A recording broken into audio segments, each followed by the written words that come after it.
உங்கள் ஜாய் டிவியில் திங்கள் முதல் சனி வரை இரவு 10 மணி முதல் 10:30 மணி வரையும் மற்றும் ஒவ்வொரு வெள்ளியும் மாலை 8:30 மணி முதல் 9:30 மணி வரை. செங்கடல் இருந்தாலும் வைப்பண்டா ஒரு ஸ்டெப்பு முன்னாடி, எரிகோ வந்தாலும் வைப்பண்டா ஒரு ஸ்டெப்பு முன்னாடி, யோர்தான் வந்தாலும் வைப்பண்டா ஒரு ஸ்டெப்பு முன்னாடி, கோலியாத்து வந்தாலும் வைப்பண்டா ஒரு ஸ்டெப்பு முன்னாடி, பின்னாடி மட்டும் வச்சிட மாட்டேன். ரிவைவல் நைட் என்ற நிகழ்ச்சியின் மூலமாக தீர்க்க தரிசன செய்திகளை சகோதரர் பீட்டர் எல்விஸ் பிரசங்கிப்பார் மற்றும் சகோதரி அனிதா பீட்டர் அவர்கள் துதி ஆராதனை ஏறெடுப்பார்கள்.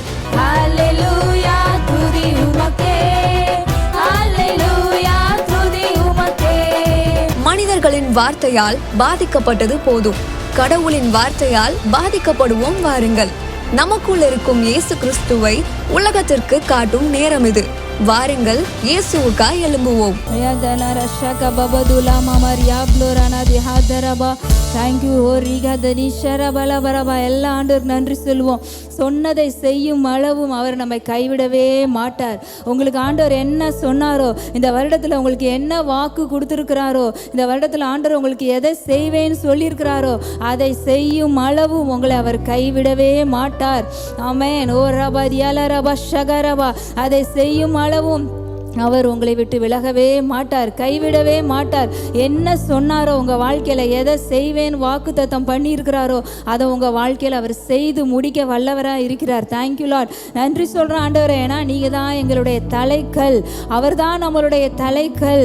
வீடு கட்டுகிறவர்கள் ஆகாது என்று தள்ளின கல் தான் மூளைக்கு தலைக்கல் ஆயிற்றுன்னு பார்க்குறோம். இன்னைக்கு அப்பா, நீங்கள் எந்த ரிஜெக்ஷனில் இருந்தாலும் சரி, எந்த இதில் நீங்கள் ஒதுக்கப்பட்டிருந்தாலும் சரி, தலைக்கல் தலைக்கல்லாகிய கிறிஸ்து உங்களுக்குள்ள இருக்கிறார். அவர் தான் தலைக்கல். அவர் உங்களுக்குள்ள இருக்கும் பொழுது நீங்க தான் அந்த இடத்துக்கு இம்பார்ட்டன்ட்.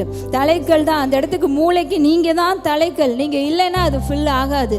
அது ஒரு கம்ப்ளீட் ஆகணும்னா நீங்க தான் அந்த இடத்துக்கு வேணும். அந்த மாதிரி தான் ஆண்டவர் வைத்திருக்கிறார். ஏன்னா அவர் தான் நம்மளுடைய தலைக்கல். அப்பா, நீங்க எங்களுக்குள்ள கிறிஸ்து தலைக்கல்லாகி இருக்கிற கிறிஸ்து எங்களுக்குள்ள இருக்கிறீங்க.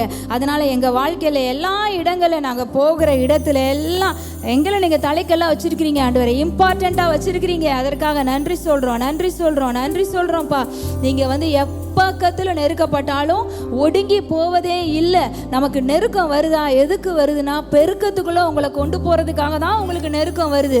உங்களுக்கு நீங்க நெருக்கப்படும் போதெல்லாம் நீங்க நினைச்சுக்கோங்க, பெருக போறீங்க. எவ்வளவா நெருக்கப்படுறீங்களோ அந்த அளவு நீங்க பெருக்கத்துக்குள்ள போக போறீங்க. மேற்கு, கிழக்கு, வடக்கு, தெற்கு எல்லா பக்கமும் இடம் கொண்டு பெருக போறீங்க. ஏன்னா எந்த பக்கத்துல இருந்து நெருக்கம் வந்தாலும் நீங்க ஒடுங்கி போக மாட்டீங்க. நீங்க பெருக்கத்துக்குள்ள போக போறீங்க. இந்த வருடம் பெருக்கத்துக்குள்ள போக போறீங்க. உங்க எல்லைகள் விரிவாக போகுது, விசாலத்துக்குள்ள போக போறீங்க. எல்லா பக்கமும் இடம் கொண்டு பெருக போறீங்க. ஏன்னா நமக்குள்ள இருக்கிறவர் தலைக்கல்லாகிய கிறிஸ்து. கிறிஸ்து நமக்குள்ள இருக்கிறதுனால எல்லா இடங்கள்லையும் நம்ம தான், நீங்க தான் வேணும்னு சொல்லி உங்களை கூப்பிடுவாங்க. எந்த இடத்துல உங்களை ஒதுக்கி வைக்க மாட்டாங்க. எங்க நீங்க ஒதுக்கப்பட்டீங்களோ அந்த இடத்துக்கு நீங்க தான் தேவைன்னு கூப்பிடுவாங்க. அப்பா, நன்றி சொல்றோம். எல்லாருக்கும் நீங்க அந்த மாதிரி ஒரு வாழ்க்கையை வைத்திருக்கிறீங்க. இந்த வருடம் பெருக்கத்துக்குள்ள எல்லா குடும்பங்களும் கடந்து போவதாகன்னு சொல்ற இயேசுவின் நாமத்தில் நன்றி சொல்லுங்க. எல்லா ஆண்டவருக்கு நன்றி சொல்லுவோமா? Thank you, thank you holy spirit.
யாரும் அறியா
முடிந்ததென்று நினைத்த நான் உயிர் வாழ்கின்றேன்.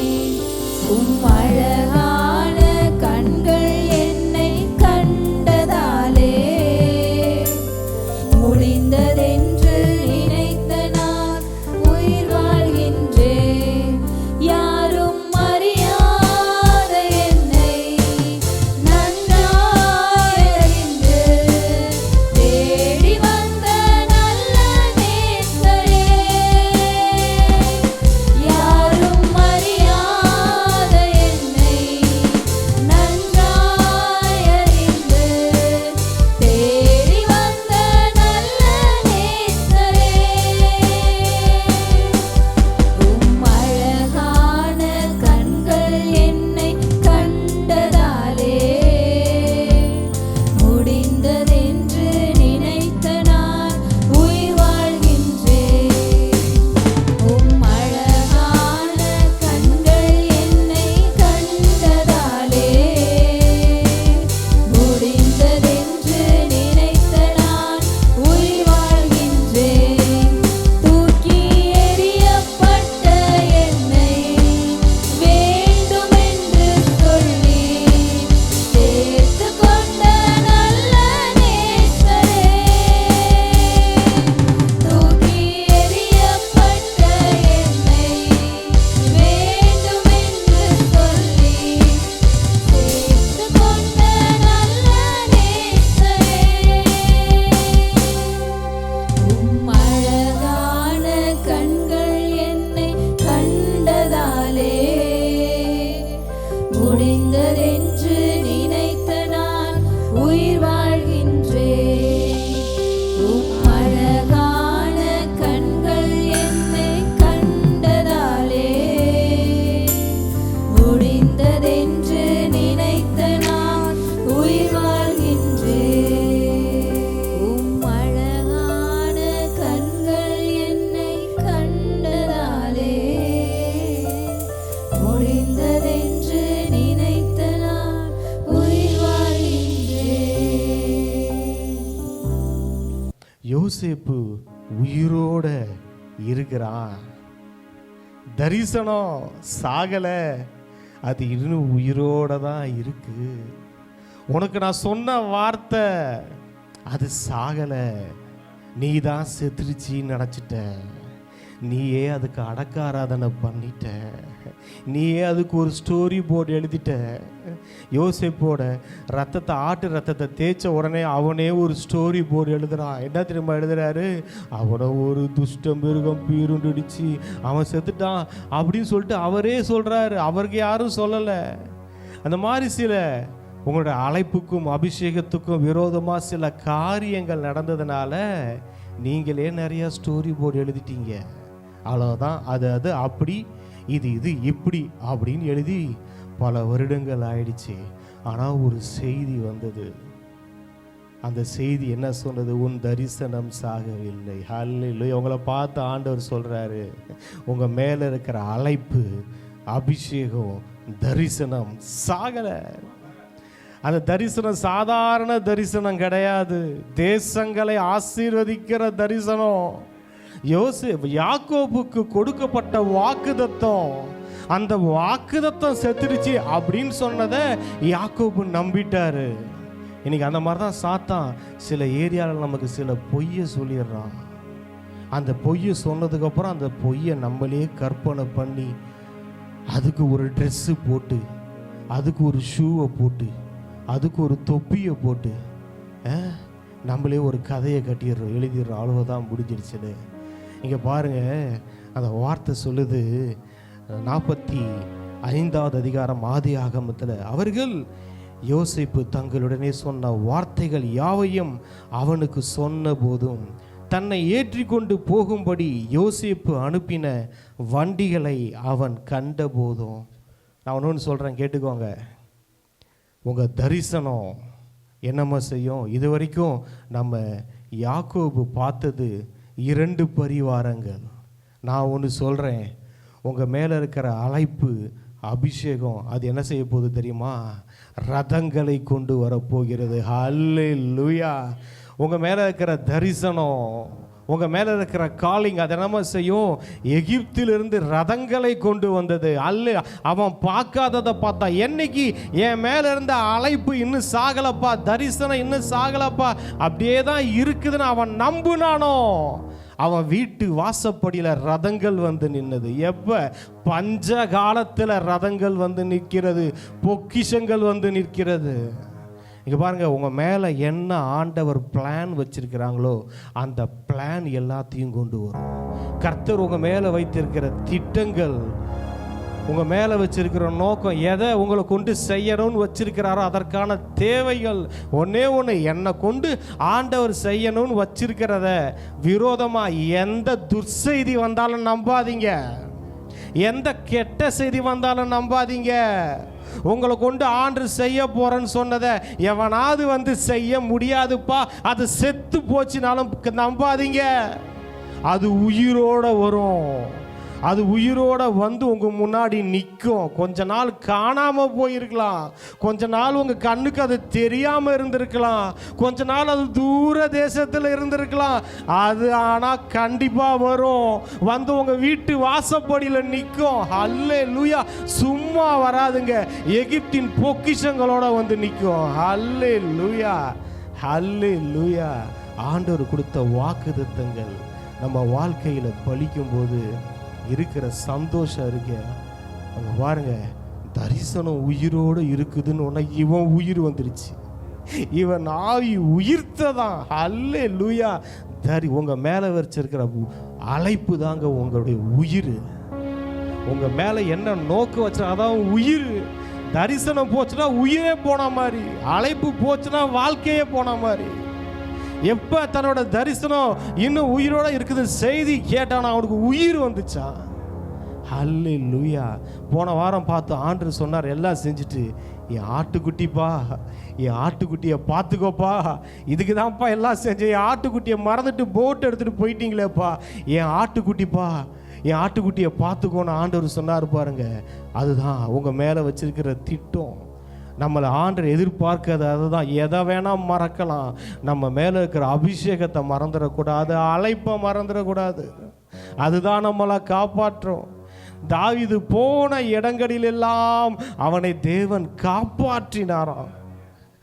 சவுலு, வசனம் எழுதியிருக்கு, கர்த்தர் அவனை தொடர்றதுக்கே விடலையா. சவுல் அவனை பாதுகாத்ததுனால சவுலால் தொடவே முடியல. வேதத்தில் பார்க்குறோம் 3001 பேர், அதிலும் இஸ்ரவேலில் தலை சிறந்தவன் அப்னேர், இஸ்ரவேலில் ரொம்ப உயரமானவன் சவுல். ஆனால் அவனுங்களாம் வந்து தேடி தேடி தேடி இந்த தரிசனத்தையும் அழைப்பையும் கொலை செய்ய பார்க்குறாங்க, ஒன்றுமே இல்லாமல் ஆக்க பார்க்குறாங்க. அந்த தேசத்தில் இருக்கிற பெரிய சக்திகள் எழும்பி அதை அழிக்க பார்க்குது தாவீதை. ஆனால் ஒரு டைம்லாம் பார்ப்போம், மலைக்கு இந்த பக்கத்திலும் மலைக்கு அந்த பக்கத்திலும் வந்துட்டாங்க, நெருங்கிட்டாங்க. அப்படி ஒரு சூழ்நிலை கூட வந்திருக்கு. ஆனால் அப்போ அந்த சமயத்தில் ஒருவன் வந்து, பெலிஸ்தியர் வந்துட்டான்ப்பா, சவுலு வாப்பா அப்படின்னு எல்லாம் விட்டுட்டு ஓடுனாங்க. தாவீது உயிரை எடுக்கும்படியாய், அவன் மேலே இருந்த அபிஷேகத்தை அழிக்கும்படியா சத்ரு எவ்வளவு நெருங்கி வந்தாலும் தொட முடியலைங்க. உங்களுக்கு சொல்கிறேன், உங்களை தொட முடியாது, அவனால் உங்களை தொட முடியாது, உங்களை தொட்டு கூட பார்க்க முடியாது, அவனால் டச் பண்ணி பார்க்கலாமா? லைட்டாக இவனை இது வரைக்கும் டச் பண்ண முடியலையே.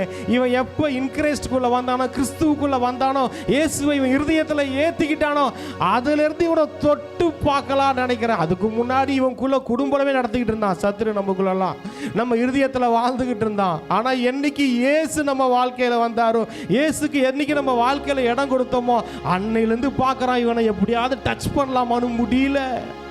ஏன்னா உள்ள ஆண்டவர் இருக்கிறார். அல்லேலூயா. ஆண்டவராகிய இயேசு கிறிஸ்து இருக்கிறார். அவர் உங்க மேல வச்ச அழைப்பு தரிசனம் இருக்கு, உங்களை தொட முடியாது.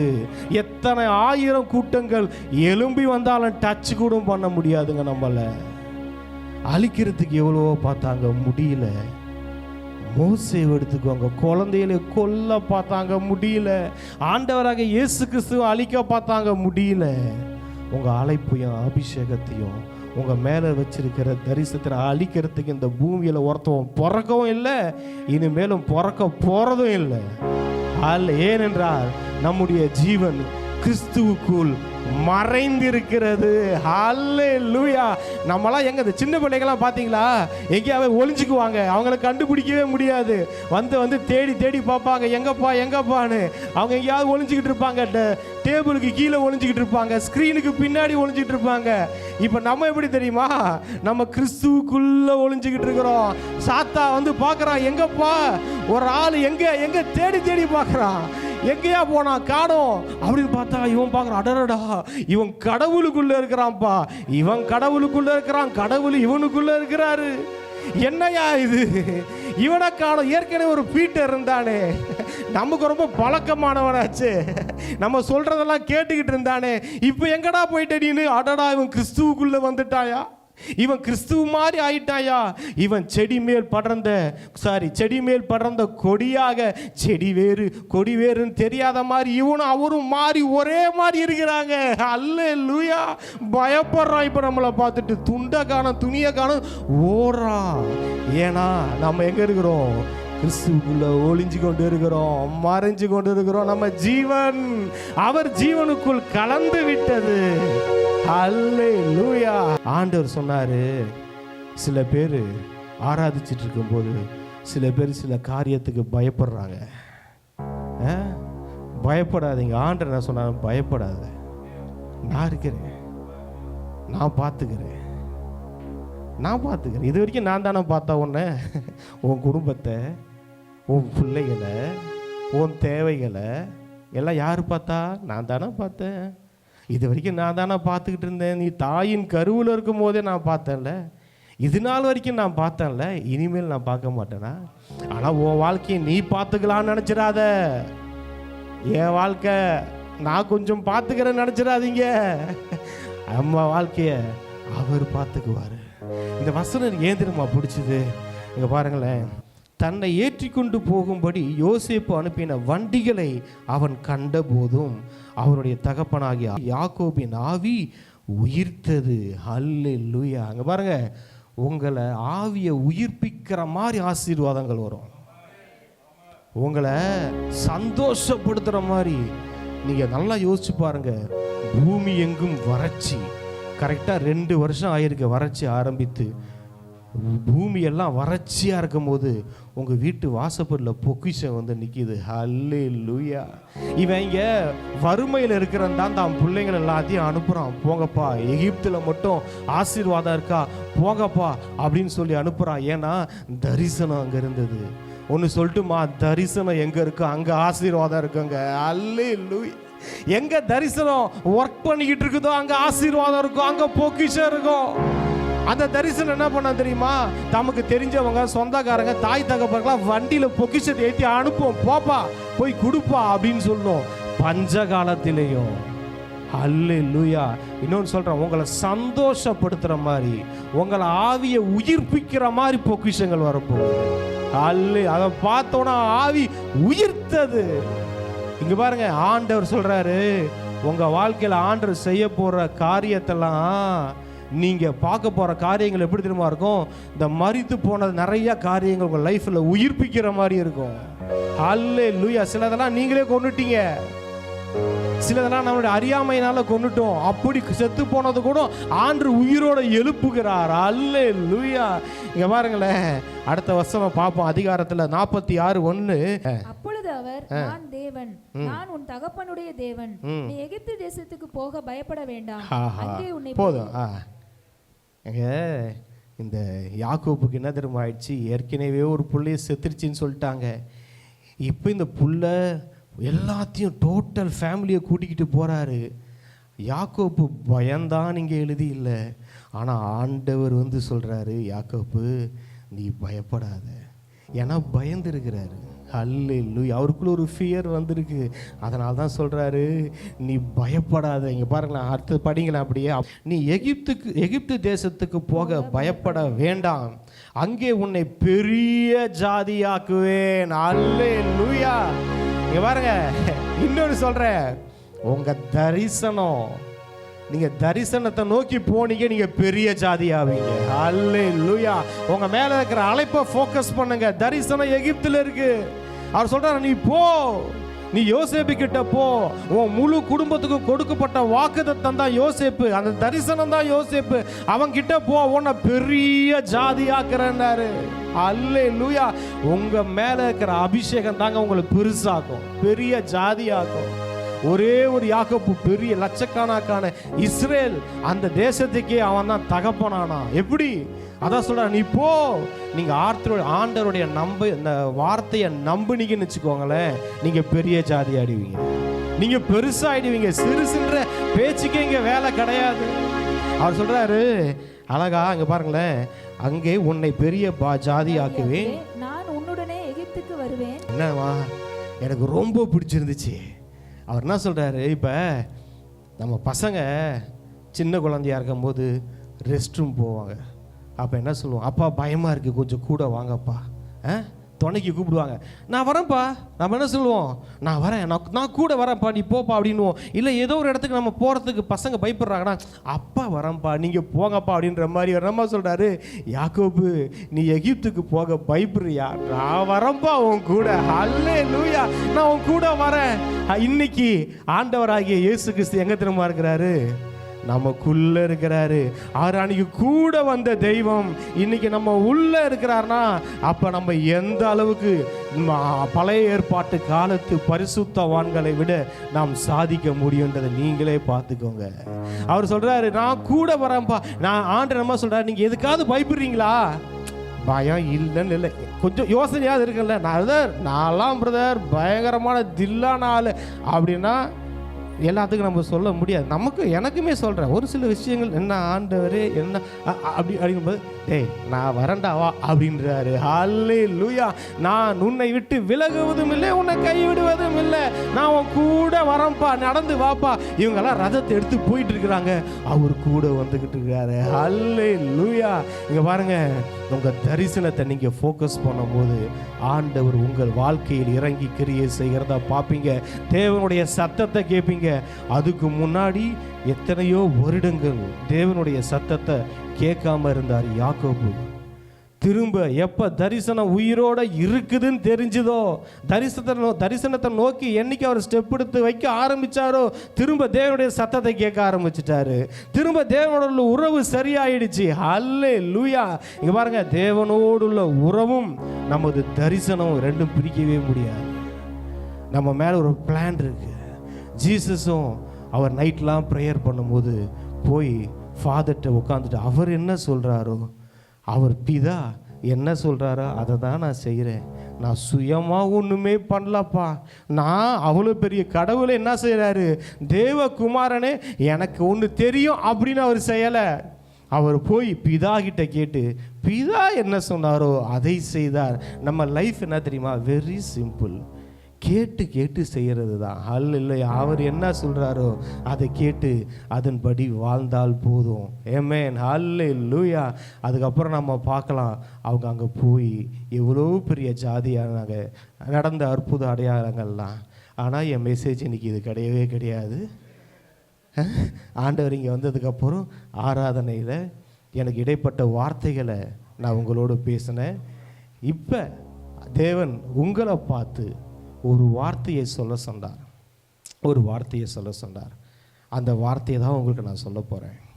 அந்த வார்த்தை என்னன்னா, 2 சாமுவேல் 7:8. ஆண்டவர் ஒன்று சொன்னார், எனக்கு என்னம்மா செய்கிறாரு, உங்களை ஒரு இடத்துலேருந்து எடுக்க போகிறாரு.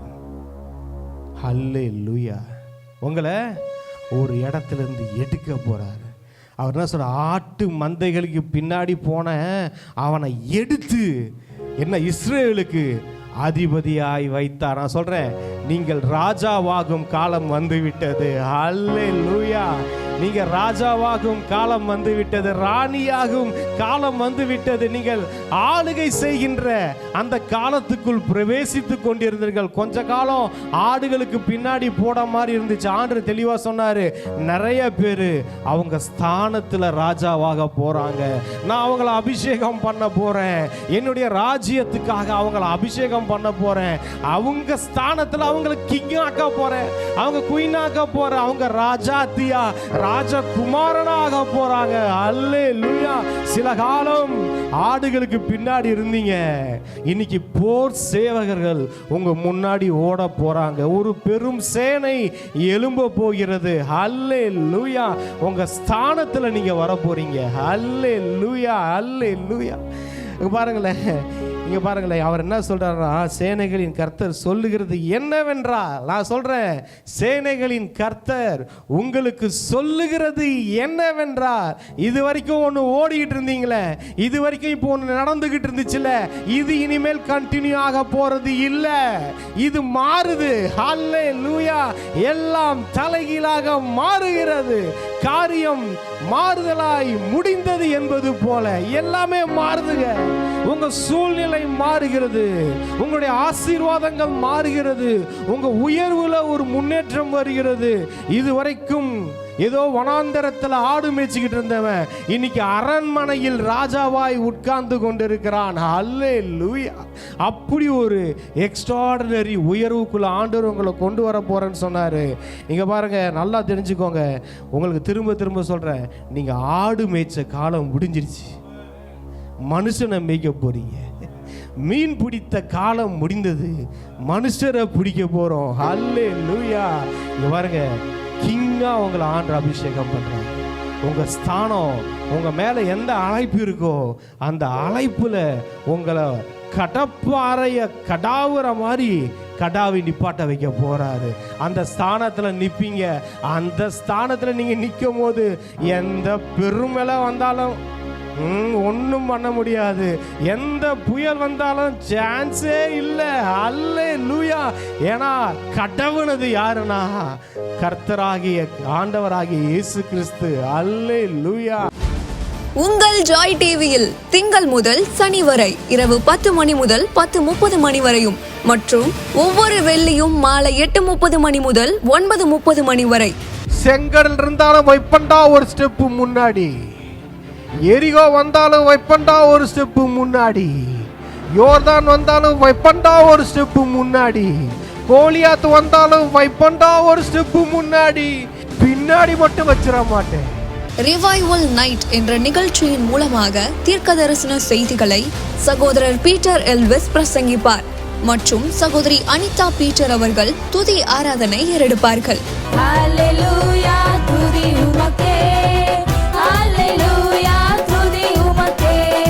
மனிதர்களின் வார்த்தையால் பாதிக்கப்பட்டது போதும், கடவுளின் வார்த்தையால் பாதிக்கப்படுவோம் வாருங்கள். நமக்குள் இருக்கும் இயேசு கிறிஸ்துவை உலகத்திற்கு காட்டும் நேரம் இது. வாருங்கள், இயேசுவுக்காய் எழும்புவோம்.